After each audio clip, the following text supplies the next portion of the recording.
Hello, I'm Tim Rogers. You are watching Kotaku.com, and today we are going to answer the question that has occupied valuable space in probably nobody's mind for years. What's better, video games or pizza? On the one hand, humans eat pizza and play video games. Therefore, rather than compare these pastimes on their inherent merits, we'll use a scientific approach: user reviews. They're like reviews by professional critics, except you get mad at them for a complicatedly different reason. You know how Facebook steals your personal data and sells it to the CIA? User reviews of products are pretty much the most voluntary version of that imaginable. For today's experiment, I cross-analyzed 500 one-star Yelp reviews of excellent New York pizzerias and 500 zero-scoring Metacritic user reviews of critically acclaimed AAA video games. I subjected these 1,000 brain dumps to the deep tissue massage of a 77-point semantic analysis rubric whose details I must merely insinuate, else I expose its structure to the reverse engineering of malefactors. I outlined the plans for my study in a 5,000-word academic thesis I forced myself to write before collecting my data. In this thesis, which we just don't have time for me to read in its entirety, I described a conclusion I reached during my years of experience as a consultant for many Silicon Valley technology companies in the early 2010s. That 99% of the time, a restaurant that has more reviews is better than one that has a higher score. The opinion contained in a user review, from the number of its score right down to the words the user employs in their self-expression, is profoundly useless. The only useful fact is that the user showed up. Please see the writings of Jacob Nielsen on information pollution for an exciting introduction to this phenomenon. They often say on the internet to, quote, never read the comments, unquote. For today's experiment, I decided to cast off that old cynicism. I am going to read the comments. I'm here to listen to what you all have to say and judge you for it. In my thesis that, again, we do not have time for me to read in its entirety, I hypothesized that through cross-analysis of both superficial linguistics and thematic elements of negative user reviews, I could determine that video game likers were smarter, nicer, and more honest than pizza eaters. I chose negative reviews because the deepest layer of my analysis required that the reviews all adhere to one end of the opinion spectrum. As a test, I randomly selected 25 5-star Yelp reviews. 3 of the 25 reviewers referred to their husbands as hubby. 6 of them described a meal as delish. 3 of them used the word yum as a sentence. I'd rather read my work email than read 500 5-star Yelp reviews, so I immediately chose negativity. Besides, negativity gets more clicks. I chose 500 random 1-star reviews from New York pizzerias that I personally would honestly immediately rate with 5 stars if I was the sort of person to write Yelp reviews. I chose New York pizzerias because they're the AAA video games of restaurants. To represent video games, I chose 500 zero-score Metacritic user reviews of critically acclaimed AAA video games that I personally like. These included God of War, Red Dead Redemption 2, and The Legend of Zelda: Breath of the Wild. I wanted to include a widespread critically acclaimed Xbox exclusive in there, though I couldn't find an Xbox exclusive. Actually, I just want to say that was a joke. I seriously love the Xbox so much that I'm literally sitting in front of a green screen right now. Once I had successfully copied my 500 user reviews into a sterile spreadsheet and weeded out reviews that were not in English, I crunched a few elementary numbers. The first number crunch also constituted the first snag. Video game reviews were almost twice as long as pizza reviews. I deduced that Metacritic users tend to type their reviews on a full-size computer keyboard, whereas most negative Yelp reviews are typed on a phone keyboard. While literally standing directly in front of the employee, you're telling all of Yelp should quit their job. That's literally 1.4% of negative Yelp reviews I encountered, by the way. So for some, not all, of my calculations, I devised a word quotient of 1.78 to inflate pizza reviews to meet video game reviews. This, of course, presumes that the language patterns of the persons publicly pizza reviewing expand uniformly. Pulling the handle on the spreadsheet and populating that column brought me a chill sigh of relief. Suddenly, the Metacritiquers and the Yelpers didn't look so different. My first calculations centered on niceness. Here in America, when we want to be mean, we say something loudly. The writer of a user review, however, cannot directly affect the level of the reader's text-to-speech volume, so they need to rely on capital letters, exclamation points, and profanity. Pizza reviews far outweighed games reviews for all caps usage. Maybe this has something to do with game-liker communities existing historically closer than social media to the origin of capital letters as internet yelling. For exclamation point usage, Yelp absolutely destroyed Metacritic. 500 Yelp reviews contained, and I swear I'm not making this up, exactly 500 exclamation points. Of course, that doesn't mean that every review used just one. Some reviews used several, and some reviews used none. And if we account for the lower word count of the Yelp reviews, we can obtain an estimate of 890 exclamation points versus Metacritic's 236. I mean, if you just want to know the easy solution to this debate that I made up for the purposes of this video, there it is. Games likers used an entire bonanza's worth fewer of exclamation points than pizza eaters. Feel free to close the tab, video game likers. However, when it came to profanity, the game likers just barely took the title. This interests me because Metacritic censors all PG-13 and up profanity so that it displays as 4 asterisks, whereas Yelp leaves profane words naked and loud as they are. So technically, games won 2 out of 3 here, though given the closeness of this final contest, I'm going to call it an overall landslide. Games likers are factually nicer and calmer than pizza eaters. Also, here is where I mentioned that literally 8% of the Yelp reviews I read said something racist. And I did not encounter a single racist sentiment in any of the 500 reviews of AAA video games I read.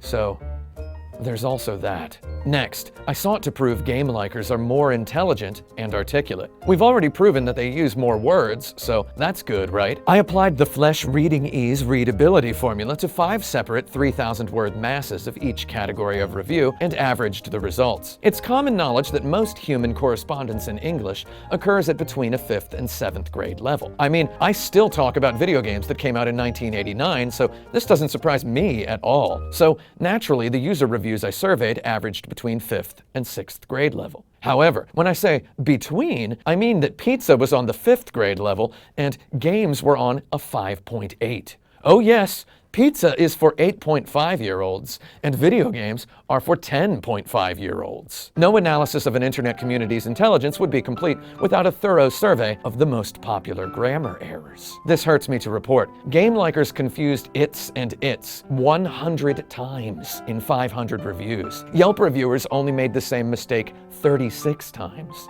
If we inflate that for word count, that's 64 times, which is still 36% lower than the game reviews. On the other hand, only 0.8% of game reviewers made a mistake involving there, and there. 2.4% of Yelpers committed an error of this variety. So it sort of balances out the its problem. Well, okay, to be honest, it doesn't. I knew that when dealing with matters of the internet where passions flare, we mustn't fixate on grammatical errors. No, it's not fair to the Yelpers who, because they write most of their hate reviews with one hand, while using the other hand to histrionically put on reading glasses while leaning forward to sound out the spelling on a cashier's name tag, are vastly more typo-prone than Metacritiquers. So, to properly assess the intelligence of the two groups in fairness, I employed Mrs. Parker Davis's trite board. That's what my 12th grade English composition teacher, Mrs. Parker Davis, called the spare whiteboard in her classroom. My first day of 12th grade was Mrs. Parker Davis's first time ever writing on a whiteboard after using blackboards all her career. So she found the pun trite board hilarious. She wrote words on this secondary superfluous whiteboard, usually 1 per week, in a black marker, and then she crossed them out with a second red marker. She told us if we used any of the words on that board in any assignments we turned in, we would get an F for the semester. I loved her. To this day, I remember every word on the trite board. I take care to never use most of them in my writing. I surveyed my research data for instances of trite board words, and I'm sorry to report, video games lost. And they lost bad. The first word Mrs. Parker Davis ever put on the trite board was very. If you use the word very to modify an adjective, you chose a very weak adjective. Do you see how weak I just sounded? Let's try that again. I will speak in a monotone so you can feel the power. If you use the word very to modify an adjective, you chose a pathetic adjective. Over the years since 12th grade English, I expanded my own internal trite board to contain the word extremely. Adjusted for inflation, Yelp reviews used very or extremely just 234 times. Metacritic users used these words 288 times. Another of Mrs. Parker Davis's first trite board words was thing. This shames me to admit, pizza eaters only used the word thing 21 times in 500 reviews. Game likers, on the other hand, use it 88 times. Desperately, I ran through the entirety of the trite board in my mind. Some of these words are words I have not typed into a document in literally 20 years, so there was no way I was going to type them now. I had to literally copy them from the Yelp reviews and then paste them into the spreadsheet before clicking search. Because all I have are my scruples. the most heartbreaking defeat came when I calculated that game reviewers used the phrase "there is" or "there are" 172 times in 500 reviews. Pizza eaters used these so-called dead constructions only 20 times. This boggles my mind, and I am genuinely heartbroken. Metacritic, by the way, has a check spelling button next to the text entry field on their user review submission form. If you ask me, they should add an Ask Mrs. Parker Davis button. Actually, they can't, because Mrs. Parker Davis doesn't work for free.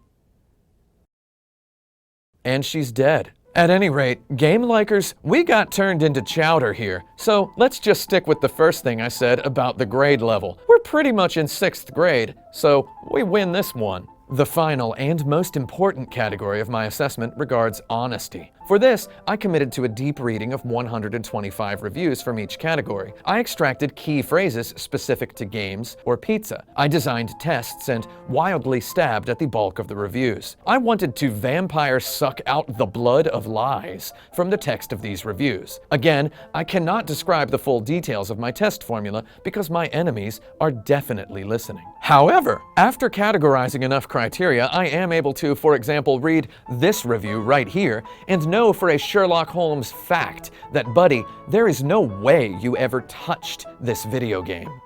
Tempers flare on the internet. Most attacks of fingers on keyboards following 50 hours of investment in a AAA big-budget video game constitute crimes of passion. Likewise, people who eat pizza are usually hungry. You probably shouldn't critique anything when you're hungry. With my tests, I sought to determine which percentage of zero-score Metacritic user reviews of AAA video games and which one-star Yelp reviews of legendary, perfect pizza slices came from classic haters. I made some quick judgment calls for the superficial layer of this conversation. For example, a user review is a monologue. Any question you ask in a monologue is a rhetorical question, and rhetorical questions are one of a weirdo's favorite ways to lie. Metacritic users used 372 question marks in 500 reviews. Yelpers used 348.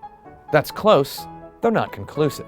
Next, I counted uses of the word literally, which is a liar's favorite way to say sort of. Game reviews feature the word literally twice as often as Yelp reviews. This does not look good. Next, I decided that anyone using the word underwhelming was a crook, because underwhelming is a stupid word because overwhelming is not a good quality. Game reviewers used this word 4 times in 500 reviews. Pizza eaters did not use it once. I'm probably going to cut this part from the video because that's boring. 8 game reviewers began a sentence with the words, "I hate to say it."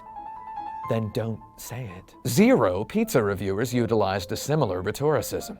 Only a Sith speaks in absolutes, and only a disingenuous weirdo hurls superlatives in a user review. I searched for various variants of the phrase "worst game ever" or "worst pizza ever" and tallied the results. Miraculously, pizza just barely squeaked by under video games, scoring 55 to 56. So I widened the net. Interestingly, 22 out of 500 game reviews used the phrase "the worst game I've ever played," and 21 out of 500 pizza reviews used the phrase "the worst pizza I've ever had in my life." I searched the text of the 500 game reviews I'd collected. Despite their average word count of 149 words, not a single one of them used the 3-word phrase "in my life," or even the 4-word phrase "in my entire life." This felt like a breakthrough. The game reviewers were reviewing products. The pizza reviewers were talking about themselves. The pizza reviewers were thinking about their entire lives and how they've all led up to this hungry, angry moment. The game reviewers were not thinking about their entire lives. Every one-star Yelp review is the Reader's Digest version of its writer's autobiography. Behind every sentence, any amateur detective can hear the shrieking. I searched 500 one-star Yelp reviews of legendary New York pizzerias for the word rude. I applied my gauntlet of semantic analysis to each of the 96 results. In much of their cold calmness, I glimpsed real, raw evil. Likewise, I searched for complaints of late delivery. This turned up 94 results. Some pizzas were reportedly 2 hours late. Some reviews cited the pizza as being 25 minutes late. I calculated the average lateness time for delivery of all of these pizzas at 1 hour. Then I decided, you know what? You ordered pizza delivery in Manhattan from a place famous for walk-in slices. Delivery is not the quote-unquote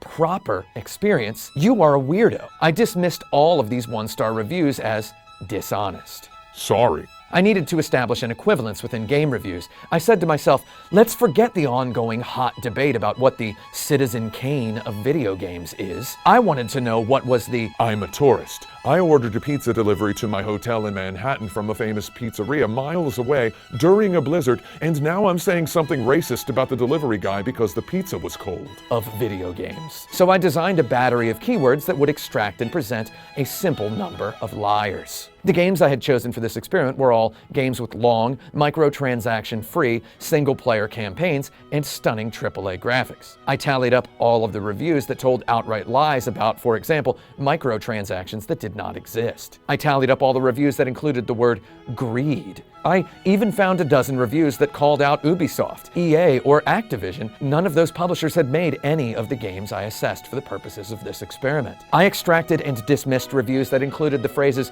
"It looks just like a PlayStation 2 game," "It looks just like a PlayStation 3 game," or "It looks just like a Nintendo 64 game," which immediately identified the writer as an idiot because have you looked at a Nintendo 64 game? God of War 2018 does not look anything like a Nintendo 64 game, you fool. I searched for the word developer. This word came up in 16 game reviews, including all 7 of which used the word greed or greedy. In all 7 of those cases, the review called the developers greedy.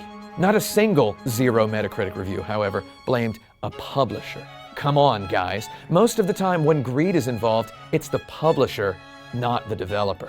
I threw out all 16 pizza reviews that used the word filthy because it's a New York pizza, you idiot. Coincidentally, 6 of the 16 pizza reviews that used the word filthy described the experience of someone other than the review writer.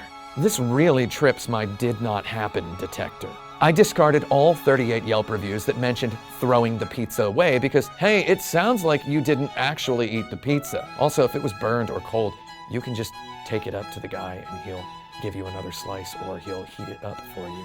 I threw out all 16 game reviews that admit to putting in About 10 hours. and then proceed to say absolutely nothing specific about the game. 15 of these were actually posted within a day of a game's release. So, if a game inspires me personally to spend 10 hours of a 48-hour period playing it, I'm going to give it at least a 1 out of 10. I can conclude that this represents a weirdly specific sort of highly suspicious review bomb. I threw out all 20 Yelp reviews that mentioned food poisoning because exactly 4 accompanied the exact phrase, and I quote, I have never been sick. "Are you Bruce Willis from Unbreakable?" Furthermore, food poisoning is personal. What gives you food poisoning might not give me food poisoning. Okay, I don't want to sound like I'm saying if you get food poisoning, it's your fault. Maybe it's just heartburn. Not all upset stomachs are food poisoning, just like not all headaches are migraines. Trust me. I likewise ignored the 16 pizza reviews that mentioned gas. Like an upset stomach, gas is personal. It sounds to me like you might just need to eat more vegetables and/or take some probiotics. Also, as I read through the confessions of gas, I picked up on a trend. Half of the reviews mentioned the entire family getting gas. Buddy, it sounds to me like you blasted one and got called out for it by someone who later, to make you feel better, confessed that they too felt a little gaseous. At any rate, your body can perform about 1 billion hideousnesses which leave gas in oblivion, so just don't worry about it. I blacklisted all 68 game reviews that so much as mentioned Dark Souls. Seriously, if you are going to yell at people like me every time I mention Dark Souls when talking about a game that is definitely not Dark Souls, I'm gonna have to do the same to you. Similarly, I discounted all 28 pizza reviews whose writers admitted to eating the pizza while drunk at a date more than a week in the past. Seriously, you might not believe how many Yelp reviews begin, I was drunk a couple months back and I thought I'd get some pizza. like, why are you talking about this right now? Also, and this constitutes a matter of personal sensibility, the author of every single pizza review, reflecting back on a weeks ago night of alcoholic drinking, affected the prose style of a volunteer restaurant review columnist for a free arts newspaper available at every shop in the cool part of a Midwestern town circa 1996, who is also in a folk band whose lyrics often include the F word. I crushed all 12 pizza reviews and all 16 game reviews that featured a ridiculous, hypothetical usage of the phrase, I would rather. because no, you probably would rather not eat garbage than that pizza if I actually gave you the choice. And you probably would rather play God of War than die in a car accident. Nobody actually said, I would rather die in a car accident than play this game. It's like, come on, get creative. It's all stuff like, I would rather play Barbie Horse Adventures or whatever. It's like, you're not Sean Baby. You can't make fun of Barbie Horse Adventures in your God of War review. This brings us to the most important calculation. With a sense of dread, I searched all 1,000 reviews for uses of the words Overrated. and Hype.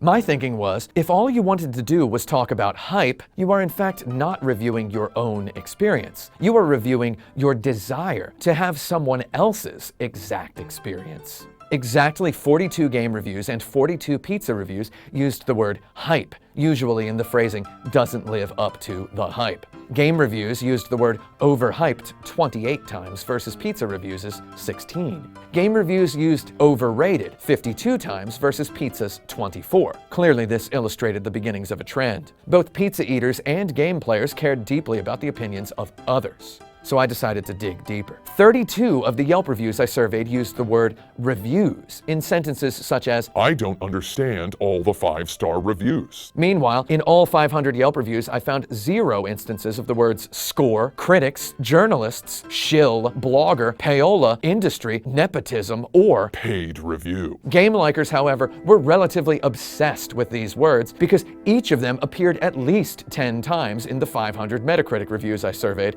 except the word nepotism.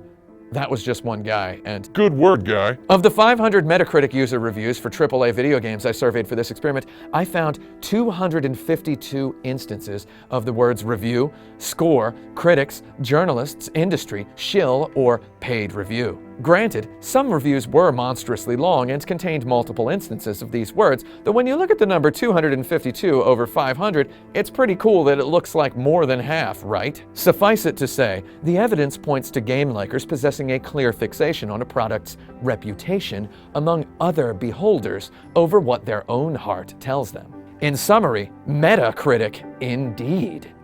Game likers, listen to me. I know you're honest. You love video games because video games need your input to even be video games. You are necessary for a video game to be a video game.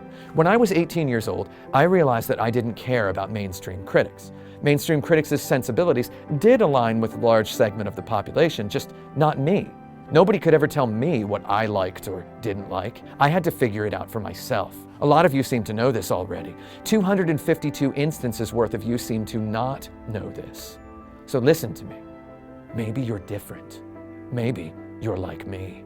As I said earlier, long ago I concluded that the number of Yelp reviews is more important than the rating or the text. Likewise, in your discussions of hype and overratedness, of critics, mainstream journalists, and websites being quote-unquote dead, all you're actually doing is incrementing a number on a website. It's not the user score of 2.7 that's important. It's the 1,111 reviews. Let's wrap this up. 54 Yelp reviews and 58 Metacritic reviews used the phrase, I don't understand why anyone would like this. This statement represents the perfect synergy of stupidity, meanness, and dishonesty. Anyone ever saying this about a slice of pizza, or a video game, or a movie, or a book needs to Google the word empathy. 76 pizza reviews flat out stated that there is quote-unquote better pizza located geographically close to the pizza being reviewed. I considered this the absolute worst lie, because in none of these 76 examples did the review writer name the pizza or its location. In 42 zero-score video game reviews, the reviewer recommended a game that does such and such a feature better.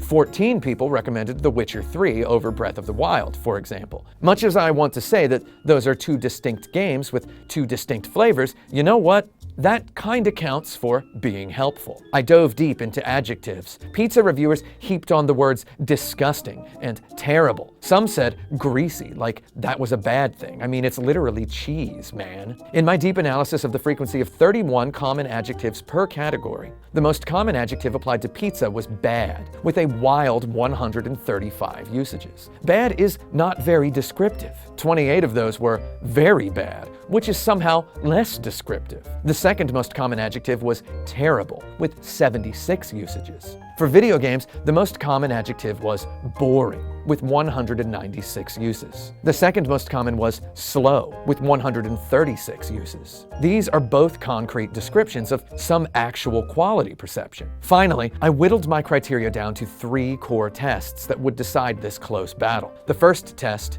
Actually. also known as the weaklings adverb. Games lost, 60-16. Next, I wanted to like it. known colloquially in some circles as the classic hater's gambit. Again, games lost, this time by the huge deficit of 24-4. The final test, the one I call the liar's nuclear option. I could make this better myself. 25 Yelp reviews of legendary pizza cooked in 800-degree pizza ovens made this bold claim. You could not make L&B Spumoni Gardens Sicilian pizza at home, you moron. 0 video game reviews dared to declare the phrase, I could make a better game than this. And you know what? I'll take it. That's all the conclusion we need. I was born stupid, however, I will not die hungry. Video games forever, Kotaku.com.